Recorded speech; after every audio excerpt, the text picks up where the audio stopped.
Okay, let's turn our attention for a second to Soulja Boy. Soulja Boy and his legal team, they filed a motion for a new trial. The jury awarded his ex-girlfriend Kyla Myers something like $235,000. There was an assault and kidnapping case that was filed against him by his ex-girlfriend. They gave her $235,000 there. And then an additional $236,000 in punitive damages, bringing the grand total to something like $500,000. Hopefully Soulja Boy has that money.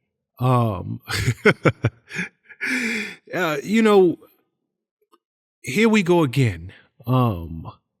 Do you think the punishment fits the crime? Do you think he'll be granted a new trial in this case? What are we looking at here? Yeah, he's asking for a new trial, and he's basically just stating every reason. He's stating that he didn't get a fair trial. He's saying that there wasn't sufficient evidence for the jury to be able to rule the way that they did. He's saying that there's jury misconduct, right? He's saying just everything. Everything was wrong. I want a new trial. And does the punishment fit the crime? Well, it depends on what you think the crime is. According to her version, I would say yes. She's saying that she showed up at his house. There was a party going on, and they had been on again, off again, boyfriend and girlfriend for years. And she was trying to leave, but her car didn't work. She got in a argument with his assistant or his manager, and then she got attacked. So she was in a fight. And then Soulja Boy comes up and starts kicking her and telling her that she's going to die while she's on the ground. Then he has one of his assistants take her to, somewhere out back to the garage or something and tie her up. And, according to her, she was able to convince him to let her go after hours. But the way that she had to do that, she had to suck him off. So she sucks him. Wow. Yeah. I didn't know that part. That's the thing, right? So she sucks him off, and then he lets her go, and then, she's able to go home or whatever. She had 3 broken ribs, 3 fractured ribs. She had bruises all about her face. So she has some real injuries. If you believe that happened, then 500,000, getting kidnapped and tied up for hours and having to suck some random dude off to get out, that's worth 500,000. Now, his side, of course, is completely different. He's saying that they had a conversation prior and he had broken up with her. She was mad.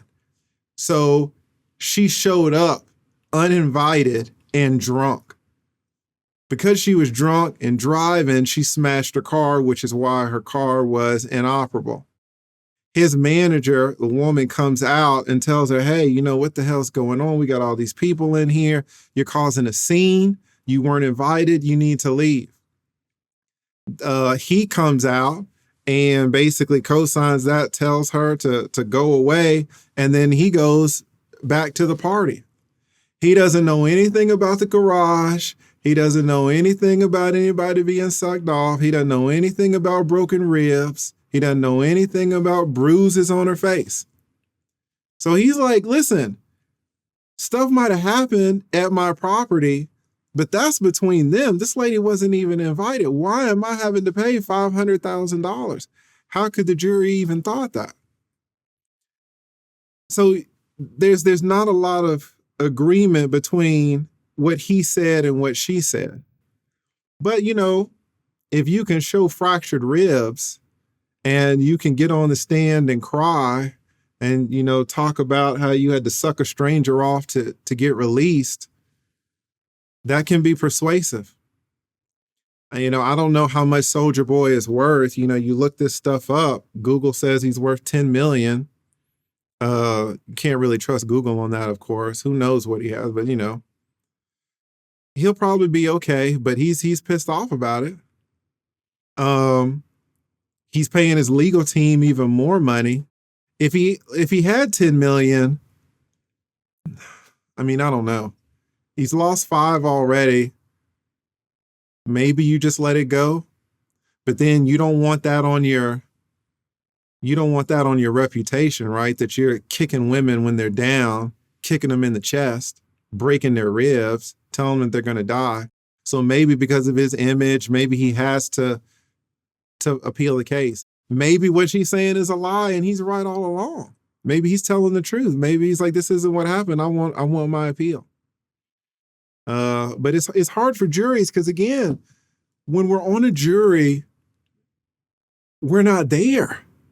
We didn't see it, right? So you don't have, if all of the information is right here, if you're on the jury, you only get a slice of it. And then you're having to say, how much are you going to pay to this woman? Well, how much I pay to her is going to depend on what happened to her. But I don't know the full range of what happened to her because I wasn't there. She's telling me what happened. He's telling me what happened.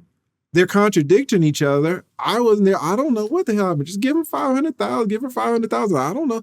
That sometimes these juries make decisions they don't know. Sometimes they're just pulling numbers, just like these judges in Atlanta just making up alimony numbers. These juries will make up verdict numbers. They'll make up compensatory damages numbers. They'll make up punitive damages. A lot of people would have given that, if they really believed her, a lot of people would have given her way more than $250,000. A lot of women would not like to go to a situation where they've shown up at this place and now they're getting attacked by all these people. They're getting kicked in the stomach and in the ribs. Then they get kidnapped for hours in the garage and now they're having to do something to some stranger. A lot of women would say that's worth way more than $250,000. That's traumatic. This lady, if this happened this way, she might have to go to therapy. She might be in a relationship and that incident kind of affects her relationship, her sexual activity with the guy that she's, in a relationship with. I don't know.